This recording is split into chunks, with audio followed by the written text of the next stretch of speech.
मेरे सभी हिंदुस्तानी भाइयों और बहनों को प्यार भरा जय हिंद। तो बहुत बहुत स्वागत है मेरे चैनल पर।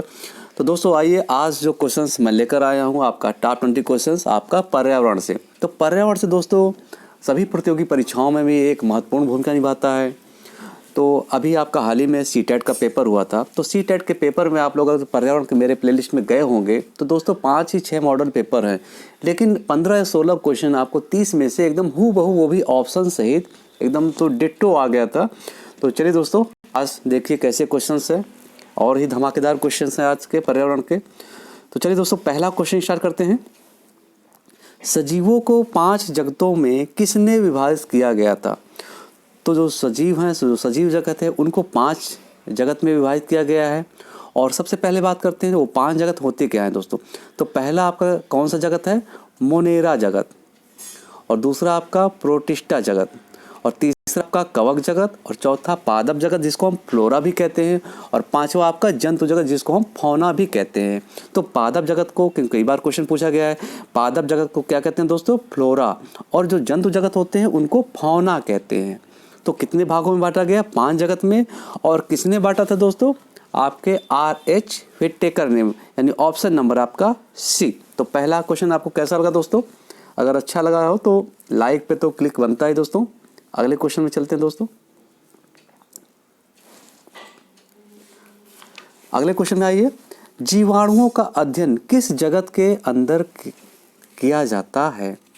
तो आपको मैंने बताया, तो जो जीवाणुओं का अध्ययन हम करते हैं आपके मोनेरा जगत, यानी जो 5 जगत होते हैं जिसमें हम जीवाणुओं का अध्ययन करते हैं, वो मोनेरा जगत के अंतर्गत किया जाता है। तो ऑप्शन कौन सा आपका सही हो जाएगा दोस्तों? Option number B। जीवाणु विज्ञान के जनक कौन हैं? तो जीवाणु विज्ञान के जनक कौन माने जाते हैं? एंटोनी वॉन लीवेनहॉक, या DJ आपका इवानोस्की, या रॉबर्ट ब्राउन, या इनमें से कोई नहीं।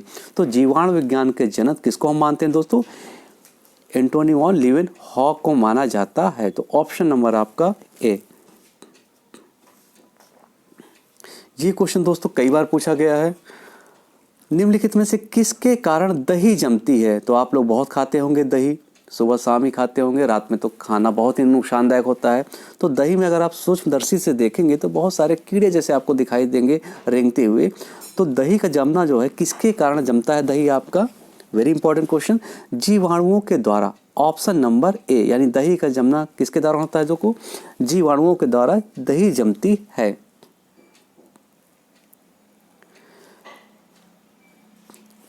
निम्नलिखित में जीवों में से कौन मुख्य रूप से गर्म एवं आर्द्र स्थान पर पाए जाते हैं?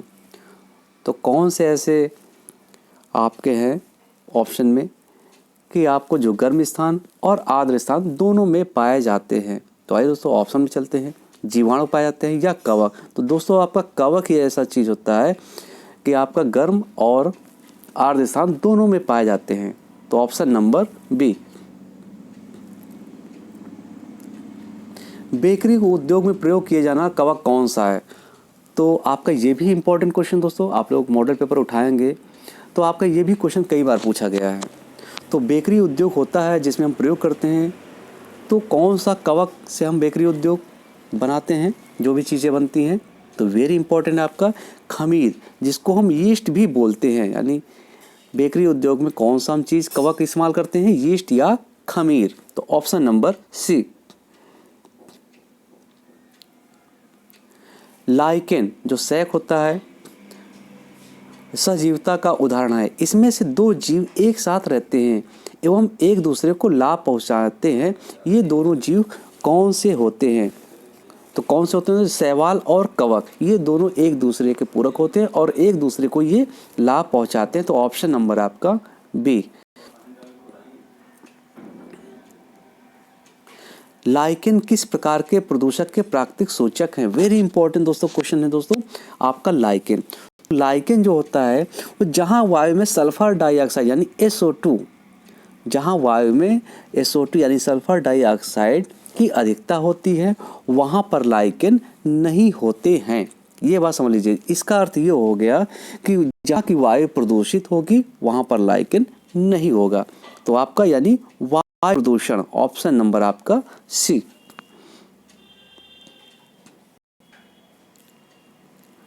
पादप जगत के जनक कौन है? तो पादप जगत के जनक कौन माने जाते हैं आपके? थियोफ्रेट्स, यानी ऑप्शन नंबर बी। और थियोफ्रेट्स को हम क्या बोलते हैं दोस्तों? वनस्पति विज्ञान के जनक भी इनको कहा जाता है, यानी वनस्पति विज्ञान के जनक किसको कहा जाता है? थियोफ्रेट्स को कहा जाता है। तो ऑप्शन नंबर बी। निम्नलिखित में से कौन एक वृक्ष नहीं है? तो कौन सा दोस्तों वृक्ष नहीं है? पीपल आपका वृक्ष है, सुंदरी भी आपका वृक्ष है, कीकर भी आपका वृक्ष है। कौन सा वृक्ष नहीं है दोस्तों? केला, यानी ऑप्शन नंबर डी। तो केला को हम वृक्ष क्यों नहीं मानते हैं? क्योंकि केला क्या होता है दोस्तों? एक ये शाक होता है। शाक का तात्पर्य ये होता है कि जिसका हरा और कमजोर होता है उसको हम शाक बोलते हैं। यानी केला का तना आपका कमजोर होता है और हरा भी होता है, ये शाक की श्रेणी में आता है। बाकी आपके पीपल, सुंदरी और कीकर, ये तीनों क्या हैं दोस्तों? ये वृक्ष के रूप में माने जाते हैं। तो ऑप्शन नंबर आपका यानी डी। कौन सा वृक्ष नहीं है आपका? केला वृक्ष नहीं है। अगले क्वेश्चन बढ़ते हैं दोस्तों। तो क्वेश्चन बहुत ही इंपॉर्टेंट है, अगर आप लोग देख लेंगे किचन में खाना बनाते हुए भी तो भी आपको रट जाएगा।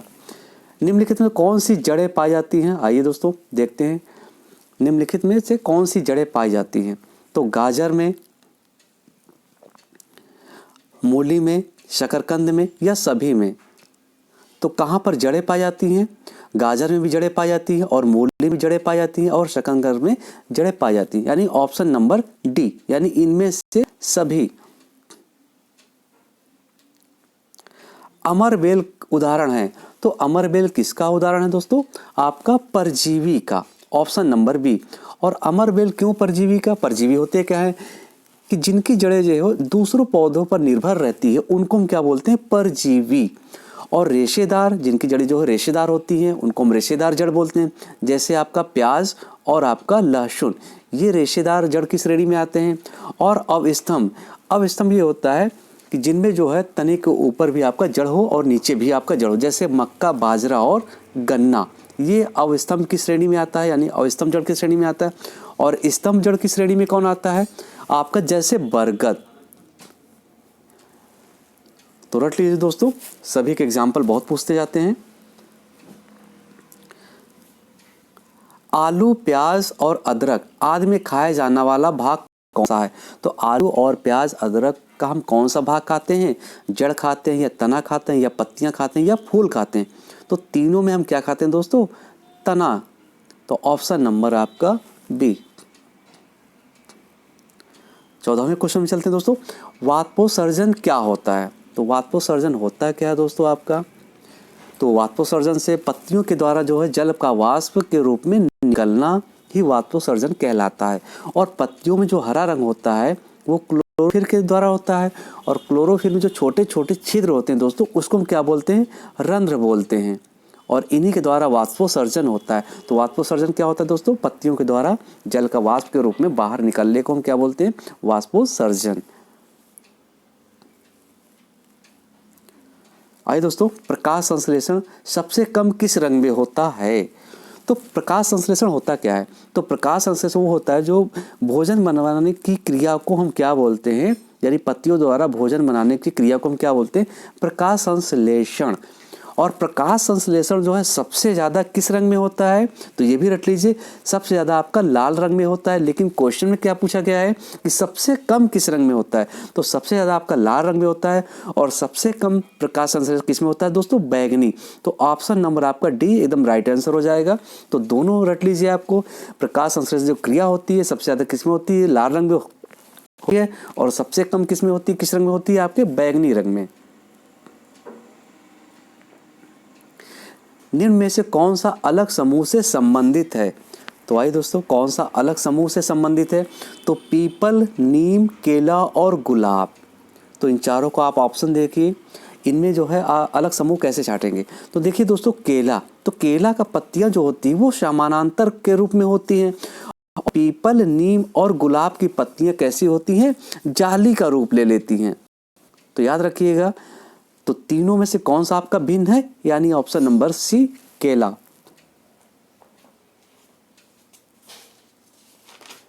क्वेश्चन, निम्न में से कौन सा स्थान आपका कथन जो है सत्य है? तो कौन सा कथन सत्य है? आइए ऑप्शन में चलते हैं। तो जिन पौधों में मूसला जड़ होती है उनकी पत्तियों में जाली का सिरा विन्यास पाया जाता है। तो आपका ऑप्शन पहला सत्य है। दूसरे ऑप्शन में जिन पौधों में मूसला जड़ होती है उनकी पत्तियों में समांतर सिरा विन्यास पाया जाता है। तो आपका कौन सा सही है दोस्तों? पहला ही ऑप्शन आपका सत्य है। तो ऑप्शन नंबर ए। नागफनी यानी कैक्टस में प्रकाश संश्लेषण होता है। तो नागफनी या जिसको हम बोलते हैं कैक्टस, जो कांटे होते हैं, उसको हम प्रकाश संश्लेषण की क्रिया कहाँ पर होती है? तने में होती है कि पत्तियों में होती है कि दोनों में होती है या कांटों में होती है? तो प्रकाश संश्लेषण की जो क्रिया होती है नागफनी में, वो आपका तने में होती है। तो दोस्तों तने में क्यों होती है? क्योंकि इनकी पत्तियां जो है कांट का रूप ले लेती है। तो इसी कारण जो प्रकाश संश्लेषण की क्रिया होती है वो तने में होती है। तो ऑप्शन नंबर आपका ए। पौधे का प्रजनन अंग है। तो पौधे का प्रजनन अंग कौन सा होता है? आपका फूल, यानी ऑप्शन नंबर डी। पौधे का प्रजनन अंग कौन सा माना जाता है? आपका फूल। और लास्ट क्वेश्चन दोस्तों, कली की रक्षा कौन करता है? तो बताइए दोस्तों, ऑप्शन में चलते हैं। कली की रक्षा कौन करता है? माली। तो माली कली की रक्षा करता है? माली तो पूरे बाग की रखवाली करता है। और बच्चे तो फूल तो पाएंगे तो तुरंत तोड़ लेंगे, तो बच्चे रखवाली तो कर ही नहीं सकते। और वाह दलपुंज और आपका दलपुंज, तो आपका कली की जो रक्षा करता है वो आपका वाह दलपुंज करता है। वाह दलपुंज कौन सा होता है दोस्तों? जैसे हमने ये बना दिया कली, ये कली हो गई। तो जो हरा हरा होता है बाहर, जब कली खिल जाती है तो वो किनारे साइड में होते हैं हरे हरे, इनको वाह दलपुंज बोलते हैं। क्योंकि पहले वाह दलपुंज से कली बंद होती है, जब कली खिलती है तो वाह दलपुंज जो है नीचे हो जाते हैं। इन्हीं हरे भाग को हम वाह दलपुंज बोलते हैं, जो कि कली की रक्षा करती है। तो ऑप्शन नंबर सी। तो कैसे लगे दोस्तों टॉप 20 क्वेश्चन? अगर दोस्तों पसंद आ रहे हैं तो प्लीज़ लाइक के बटन में जरूर क्लिक करिएगा, और पसंद आए हो तो प्लीज़ दोस्तों को भी शेयर करते रहिएगा। ओके, धन्यवाद।